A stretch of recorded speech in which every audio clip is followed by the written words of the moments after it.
नमस्कार मित्रों, स्वागत है आप सभी का हमारे YouTube चैनल पर। बिहार सीरीज जो हमारा प्रारंभ हुआ था उसी को हम आगे बढ़ाते हुए आज जो हम टॉपिक आप लोगों के सामने लेकर आया हूँ वो वैदिक काल है। ठीक है, वैदिक काल में बिहार की क्या स्थिति रहती है। भारत के इतिहास में आपने इसको पढ़ा होगा। अगर वैदिक काल की बात करें तो इसका समय काल देखें तो 1500 BC से लेकर 600 BC तक के काल को हम वैदिक काल के अंतर्गत रखते हैं।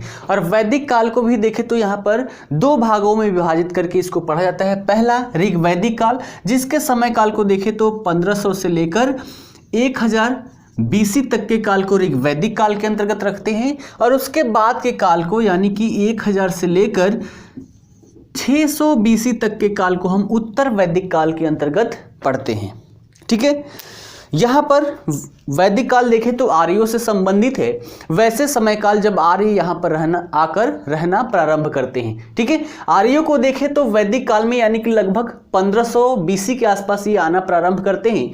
और ऋग वैदिक काल में यानी कि जो प्रारंभिक स्थिति थी वहाँ उस समय काल पर सप्त सैंधव प्रदेश में आकर बसे। सप्त सैंधव प्रदेश की बात करें तो हमारा जो सिंधु नदी है और उससे संबंधित बाकी सारी नदियाँ हैं उसी क्षेत्र में आकर ये बसे। और यहाँ पर 7 नदियाँ होने की वजह से 7 नदियां की वजह से यहाँ पर इस क्षेत्र को सप्त सैंधव प्रदेश कहा गया।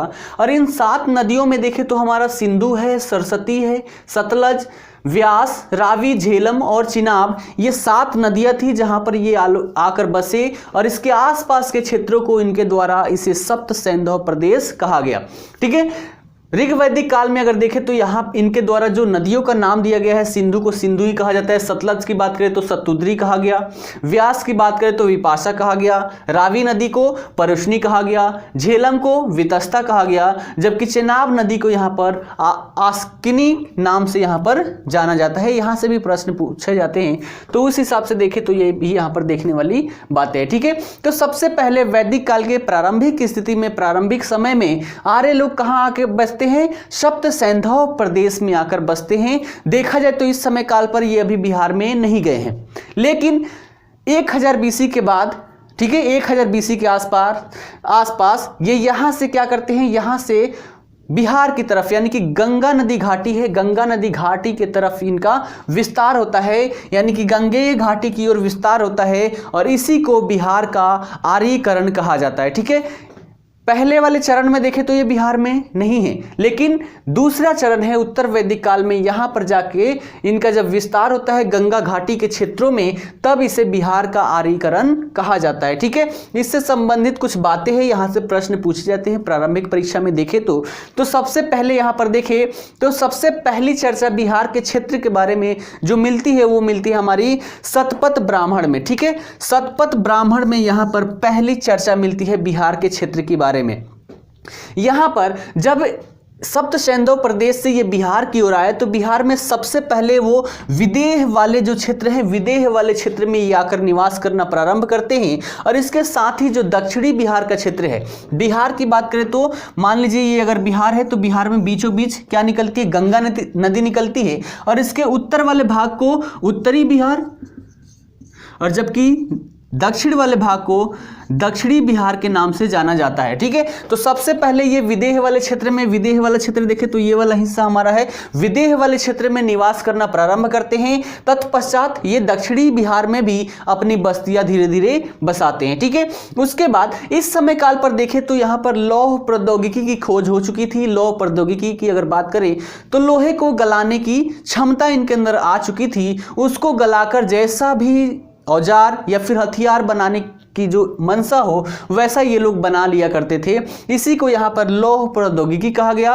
और लौह प्रौद्योगिकी की विकास होने के साथ ही क्या हुआ कि जो इनके औजार थे, औजार जैसे इच्छा वैसे बनाते थे। और इसी के परिणाम स्वरूप क्या हुआ, यहाँ पर जंगलों की कटाई प्रारंभ हुई, यानी कि इस क्षेत्र में आए। ठीक है, यहाँ पर जंगलों की कटाई हुई, जंगलों को कटाई करके यहाँ पर कृषि योग्य भूमि बनाई गई। और कृषि योग्य भूमि के साथ ही यहाँ पर कृषि कार्य प्रारंभ हुआ। ठीक है, कृषि का विस्तार हुआ, कृषि कार्य प्रारंभ हुआ। और इसके परिणाम स्वरूप यहाँ पर अधिशेष बचना प्रारंभ होता है। और अधिशेष बचने के परिणाम स्वरूप ही नगरीकरण यहाँ पर देखने को मिलता है। और नगरीकरण के पश्चात यहाँ पर राज्यों के रूप में बहुत सारी यहाँ पर देखने को मिलता है। जैसे हम आगे जाकर देखेंगे महाजनपद काल, तो इन्हीं सब कारणों की वजह से यहाँ पर बड़े बड़े नगर बसने लगे। महाजनपद काल, यहाँ पर महाजनपद काल अगर देखें तो इस समय काल पर देखें तो यहाँ की राजनैतिक इकाई का सबसे बड़ा, ठीक है, सबसे बड़ा अगर देखें तो यहाँ पर जन हुआ करता था, ठीक है, जन। उसके बाद यहाँ देखें तो यहाँ पर जनपद हुआ, ठीक है, और बाद के कालों में बहुत सारे जनपदों को मिलाकर यहाँ पर महाजनपद का निर्माण हुआ, ठीक है, महाजनपद का निर्माण हुआ। तो यहीं से हम पढ़ेंगे यहाँ पर महाजनपद काल, ठीक है। इतनी बातें क्लियर है। अब देखिए यहाँ पर वराह पुराण में इस क्षेत्र को कीकट कहा गया है। यहां से भी प्रश्न आते हैं, सारे फैक्ट हैं, आप लोग साथ में लिखते हुए चले तो ज्यादा सही होगा, ठीक है। वराह पुराण में इस क्षेत्र को कीकट कहा गया है। वायु पुराण और पद्य पुराण में गया, राजगीर और पुनपुन वाले क्षेत्र को यहां पर पवित्र स्थान कहा गया है। तो प्रश्न पूछ सकता है कि वराह पुराण में कीकट, कीकट का मतलब होता है अपवित्र स्थान, इसका मतलब होता है अपवित्र स्थान, ठीक है। तो वराह पुराण में अपवित्र स्थान से संबोधित किया गया है, जबकि वहीं वायु पुराण और पद्य पुराण में गया, राजगीर और पुनपुन वाले जो क्षेत्र हैं इससे पवित्र स्थान की संज्ञा दी गई है। वायु पुराण की बात करें तो वायु पुराण में ही गया के क्षेत्र को असुरों का राज कहा गया है कि यहाँ पर असुरों का राज हुआ करता है। कहाँ? वायु पुराण में। उसके बाद रामायण की बात करें तो रामायण में दो शब्द देखने को मिलता है, एक तो है मलद, ठीक है, दूसरा करुणा। ये जो शब्द है ये किसके लिए प्रयोग में लाया गया है? बक्सर के लिए। बक्सर को ही यहाँ पर मलद और करुणा कहा गया है, और यही वो स्थान है जहाँ पर ताड़का राक्षसी का, जो ताड़का राक्षसी होती है, उसका वध किया जाता है श्री रामचंद्र जी के द्वारा, ठीक है। तो वैदिक काल के संदर्भ में अगर बिहार से देखें तो इतनी सारी बातें हैं, लेकिन कुछ और भी बातें हैं जहां से और भी प्रश्न पूछे जा सकते हैं। जैसे यहाँ पर आप लोग देख रहे होंगे टाइटल, बिहार और वैदिक साहित्य। बिहार और वैदिक साहित्य यानी कि इससे संबंधित क्या क्या बातें हैं वो सारी चीजें देख सकते हैं, कहीं से भी प्रश्न यहाँ से पूछे जा सकते हैं, ठीक है। चलिए देखिए, यहाँ पर सबसे पहले बिहार की बात करें तो बिहार का उल्लेख कहाँ कहाँ पाया जाता है। अगर इसको देखें तो हमारा ऋग्वेद, अथर्ववेद, सामवेद, यजुर्वेद, इन सब में भी बिहार का उल्लेख पाया जाता है। फिर से ऋग्वेद, अथर्ववेद, सामवेद और यजुर्वेद, इन चारों ही वेदों में बिहार का उल्लेख पाया जाता है। उसके बाद अगर हम बात करें ऐतरेय ब्राह्मण और शतपथ ब्राह्मण, इसमें भी जो बिंबिसार है, बिंबिसार के घटनाओं का उल्लेख पाया जाता है ऐतरेय ब्राह्मण में, और शतपथ ब्राह्मण जो है, इन दोनों में ही जो बिंबिसार के द्वारा जो भी घटनाएं की गई उन सभी घटनाओं का उल्लेख पाया जाता है। सबसे प्राचीनतम वर्णन की बात करें अगर बिहार की, कि बिहार की सबसे प्राचीनतम वर्णन कहाँ पाया जाता है, तो वो अथर्ववेद और पंचविंश ब्राह्मण में पाया जाता है, जो लगभग 10वीं 11वीं शताब्दी ईसा पूर्व में देखा, मतलब उस समय काल का है। तो सबसे प्राचीनतम वर्णन देखें तो अथर्ववेद और पंचविंश ब्राह्मण में पाया जाता है, जहां पर बिहार को ब्रात्य कहा गया है, ठीक है। बिहार को ब्रात्य कहा गया है, कहां? अथर्ववेद और पंचविंश ब्राह्मण में। जबकि ऋग्वेद की बात करें तो ऋग्वेद में भी इसे कीकट कहा गया है। अभी हमने पहला कहां देखा? वराह पुराण। वराह पुराण में भी बिहार वाले क्षेत्र को कीकट कहा गया है, जबकि ऋग्वेद में भी इसको क्या बोला गया है? कीकट कहा गया है। उसके बाद पुराणों की बात करें, ठीक है, पुराणों में हमारा मत्स्य पुराण है, वायु पुराण है, ब्राह्मण है, ठीक है, जो भी है, इन सब में बिहार के ऐतिहासिक स्रोत का वर्णन है। यानी कि बिहार के इतिहास को अगर जानना है तो हम मत्स्य पुराण, वायु पुराण और ब्राह्मण ग्रंथों से भी यहाँ पर हम क्या कर सकते हैं? बिहार के इतिहास के बारे में जान सकते हैं। इसमें क्या है? पहला तो इन सभी में क्या है? बिहार के ऐतिहासिक स्रोत का वर्णन है। इसी में कहा गया है कि जो पुष्यमित्र शुंग है वो 36 वर्षों तक शासन करता है। यानी कि पुष्यमित्र शुंग के बारे में भी यहाँ पर वर्णन देखने को मिलता है, और इसमें देखें तो कहा गया है कि यह 36 वर्षों तक शासन करता है। उसके बाद इसी में देखें तो मौर्यकालीन शासक है, मौर्यकालीन शासकों के बारे में भी जानकारी हमें पुराणों से मिल जाती है, ठीक है। तो पुराणों की बात करें तो यहाँ पर बिहार के ऐतिहासिक स्रोत का वर्णन मिलता है, पुष्यमित्र शुंग का वर्णन मिलता है जिसमें कहा गया है कि ये 36 वर्षों तक शासन करता है, और साथ ही मौर्यकालीन जो भी शासक है उनसे संबंधित भी जानकारियां पुराण में देखने को मिलता है। उसके बाद हम बात करें यहाँ पर महाभाष्य की बात करें तो कालिदास के द्वारा रचित है, और कालिदास को बात करें तो ये पुष्यमित्र शुंग का जो पुरोहित होता है वही पुरोहित होते हैं कालिदास, और उनके द्वारा लिखा गया है महाभाष्य। इसमें क्या है कि पुष्यमित्र शुंग के वीरता, इसके कार्यकुशलता और यवनों पर जो आक्रमण इसके द्वारा की जाती है, इन सभी की चर्चा भी महाभाष्य में हमें देखने को मिलता है। ठीक है, तो महाभाष्य से पुष्यमित्र शुंग के इतिहास के बारे में जानकारी मिलती है, जिसमें इसके वीरता, कार्यकुशलता एवं यवनों के आक्रमण की चर्चा कालिदास के द्वारा की गई है। उसके बाद देखें मालविकाग्नि मित्र की भी बात करें तो यह भी किसकी रचना है? कालिदास की रचना है।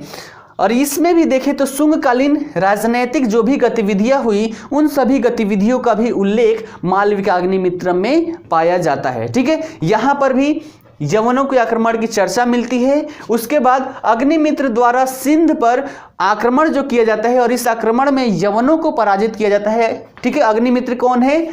पुष्यमित्र शुंग का पुत्र। ठीक है, तो इसमें यह चर्चा मिलती है कि अग्निमित्र के द्वारा क्या किया जाता है? सिंध पर आक्रमण किया जाता है और वहां पर यवनों को पराजित किया जाता है। ऐसा उल्लेख हमें मालविकाग्निमित्रम से मिलता है।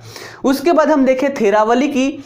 ठीक है, थेरावली की बात करें तो एक जैन लेखक है मेरुतुंग के द्वारा इसको लिखा गया है, और यहाँ क्या प्राप्त होता है हमें? उज्जैनी के वंशावली का उल्लेख, यानी कि उज्जैनी से संबंधित जितने शासक आए उनके वंशावली क्या क्या थे, उन सभी वंशावली का उल्लेख हमें थेरावली से प्राप्त होता है जो जैन धर्म से संबंधित है। और थेरावली में भी पुष्यमित्र शुंग के बारे में हमें उल्लेख मिलता है, और यहाँ पर भी बोला गया है कि ये 36 वर्षों तक क्या किया? शासन किया। ठीक है, तो थेरावली से जो जानकारी मिलती है वो उज्जैनी के वंशावली के बारे में, और साथ ही पुष्यमित्र के बारे में भी उल्लेख मिलता है, और इसमें भी चर्चा किया गया है, उल्लेख किया गया है कि यह 36 वर्षों तक शासन करता है। ठीक है, उसके बाद बात करें दिव्यावदान की, तो दिव्यावदान क्या है? अनेक राजाओं की कथाएं इसमें मिलती है, और यहां पर भी देखें तो यहां पर भी पुष्यमित्र को, यहां पर मतलब देखा जाए तो पुष्यमित्र को, इसमें दिव्यावदान में पुष्यमित्र को मौर्य वंश का अंतिम शासक कहा गया है। ठीक है, कहां? दिव्यावदान में पुष्यमित्र को मौर्य वंश का अंतिम शासक कहा गया है। यह भी प्रश्न के रूप में पूछा जा सकता है कि कहां पर या फिर किस में पुष्यमित्र को मौर्य वंश का अंतिम शासक कहा गया है? तो दिव्यावदान में। उसके बाद सबसे महत्वपूर्ण ग्रंथ है हमारा अर्थशास्त्र, कौटिल्य के द्वारा लिखा हुआ, और यहां पर देखें तो अर्थशास्त्र की बात करें तो मौर्यकालीन इतिहास और राजनीति, इन सब का यहां पर विस्तृत विश्लेषण देखने को मिलता है। विस्तृत जानकारी हमें अर्थशास्त्र से मिलता है जो कौटिल्य के द्वारा यहां पर लिखा गया। उसके बाद बात करें हम मनुस्मृति की, तो मनुस्मृति की बात करें तो इसमें शुंगकालीन भारत की राजनैतिक, सामाजिक, धार्मिक ये जितनी भी दशाएं हैं, इन सभी दशाओं का बोध कौन करवा देता है? मनुस्मृति करवा देता है। ठीक है, तो मनुस्मृति में क्या मिलता है हमें? शुंगकालीन भारत की राजनैतिक, सामाजिक और धार्मिक दशा, इन सब के बारे में जानकारी हमें मिलती है मनुस्मृति से। ठीक है, तो वैदिक काल में देखें तो बिहार से संबंधित इतनी सारी बातें हैं, और कहां कहां पर क्या क्या वर्णन मिलता है वो सारी चीजें मैं यहां पर दिखाने का प्रयास किया। आशा करता हूं सारी चीजें आप लोगों को समझ में आ चुकी होगी। तो वैदिक काल से संबंधित इतनी सारी बातें अगर याद हो तो हमें प्रारंभिक परीक्षा में कोई भी दिक्कत नहीं होगा, और साथ ही मुख्य परीक्षा में भी इन सभी कीवर्ड्स को हम वहां पर प्रयोग में ला सकते हैं। ठीक है, तो चलिए आज के लिए इतना ही, फिर मिलते हैं हम अगले क्लास में। धन्यवाद।